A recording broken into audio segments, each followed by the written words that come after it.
India vs Sri Lanka highlights. Dunath Velalaj spun his web as Sri Lanka outclassed India to clinch the series 2-0. Sri Lanka hammered India by 110 runs in the third ODI to clinch the three-match series 2-0 in Colombo. Chasing a 249-run target, India started strong with Rohit Sharma hitting important boundaries but crumbled against Sri Lanka spinners as Dunath Velalaj, 5.1-0 27-5, spun his web and claimed crucial wickets of Rohit, Virat Kohli, Shreyas Iyer, Akshar Patel and Kuldeep Yadav.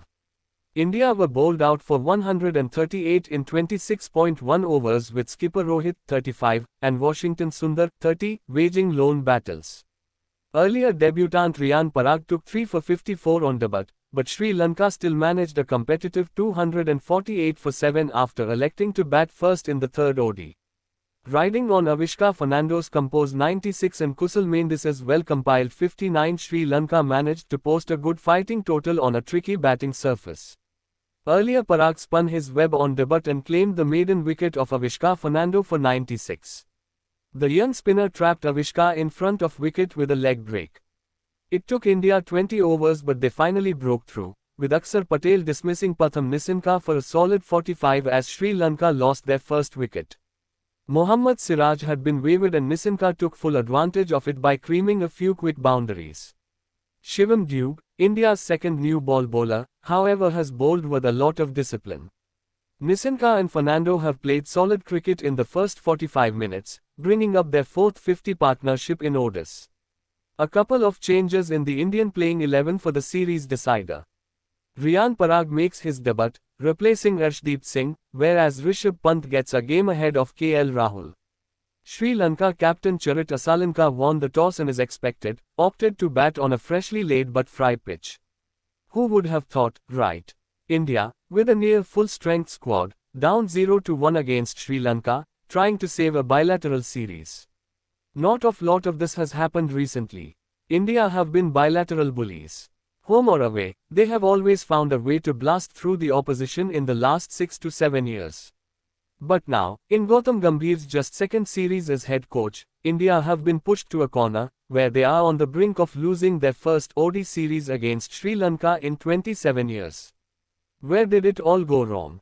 Well, to start off, the batting. The great Indian batting, which has now time and again found itself at the receiving end of a surprise spin package. In both ODIs, the tied game in the first ODI and the 32-run defeat in the second, India were blindsided by Sri Lanka spinners and endured a batting collapse. In the opener, chasing 231, India were 75 over 0 before wickets went down in a clutter, whereas in the next one, the start was even better, Rohit Sharma and Shubman Gill putting on 97. But on both instances, once Rohit perished, the wheels came off. Even the experienced duo of Virat Kohli and KL Rahul had no answer to the barrage of spin threat thrown at India. Which has led us to the decider. For Sri Lanka, this can be a huge shot in the arm.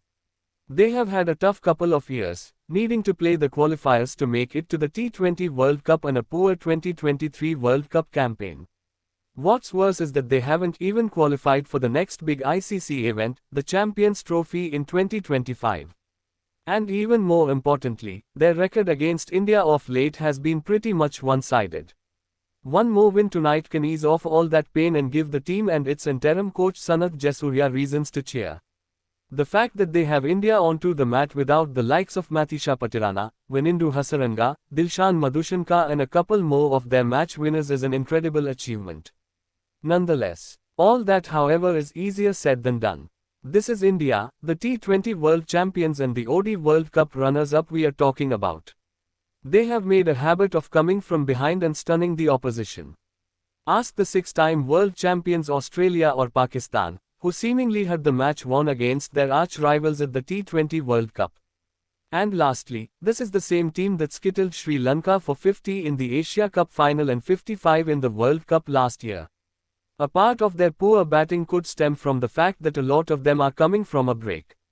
In fact, for Kohli and Rahul this is their first ODI assignment since the 2023 World Cup, even though at the international level there is no excuse for it.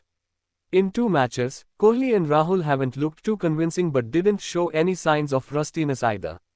But if India are to avoid the series defeat which is looming large, anything less than the form they displayed 9 months ago is unacceptable. India's shaky middle order has raised questions, mostly around Rahul's place as the wicketkeeper batter in the side. There are chatters that India may bring Rishabh Pant in the playing 11. Not sure how the team management under Gambhir operates, but had this still been the Rahul Dravid era, Rahul would have gotten another chance. With GG though, you never know. With no Hardik Pandya, the lower middle order does appear a bit low on confidence. Shivam Dube and Washington Sundar aren't cutting an emphatic figure either. Will the captain and coach be tempted to give Riyan Parag a debut? A big hitting batter, it was Parag's bowling that won India the last T20I. Odd that he's been rested in a series where spinners dominating. Rest assured, something's got to give. 99 captain Rohit Sharma has made it clear that he is not going to chance his batting approach come what may. And that he and assistant coach Abhishek Nair clearly stated that there will be talks about batting in the dressing room indicates that the management is not letting the performance of the last 2 games brush under the carpet. With so much at stake, and India on the cusp of a rare series defeat, don't even for a moment mistake it to be just another bilateral decider. Thank you.